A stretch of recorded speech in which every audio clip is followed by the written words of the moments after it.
मान लो कि मेरी इनकम अगर 50,000 रुपीज़ पर मंथ है, तो I would have invested at least 50% of my income into couple of things. कैसे, मैं बताता हूँ. So I am 25 years old right now and I don't have any family responsibilities. Since I live single, मेरे खर्चे भी बहुत कम है. So I would have invested 25,000 every month in different things. I'll give you the breakdown. I would have invested 25% in direct equity small cap mutual funds, क्योंकि छोटा amount लगा रहा हूँ तो मैं म्यूचुअल फंड्स में लगाऊंगा, और स्मॉल कैप में इसलिए लगाऊंगा क्योंकि मेरी रिस्क एपेटाइट ज़्यादा है at this age.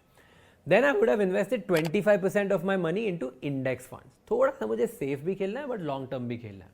Then I would have invested my 10% into US stocks mutual funds, क्योंकि यूएस स्टॉक्स में अगर मैं लाख 2 लाख से कम लगा रहा हूँ हर महीने तो I will get lot of tax problems. इसकी वजह से मैं म्यूचुअल फंड्स में लगाऊंगा जो यूएस स्टॉक्स में डील करते हैं. Then I would have invested 15% of money into cryptocurrencies, क्योंकि थोड़ा सा risk appetite high risk high reward का होना चाहिए, तो मैं लगाऊंगा मेरे साथ. Then I would have invested other 15% into debt funds for emergency fund, कि अगर कभी कुछ गलत हो जाए तो मेरा हर महीने 15% इमरजेंसी फंड के लिए इकट्ठा होते जाना चाहिए. And then I would have invested 10% into gold ETFs, क्योंकि और सेफ्टी के लिए मुझे थोड़ा और भी चाहिए होगा. That is how I will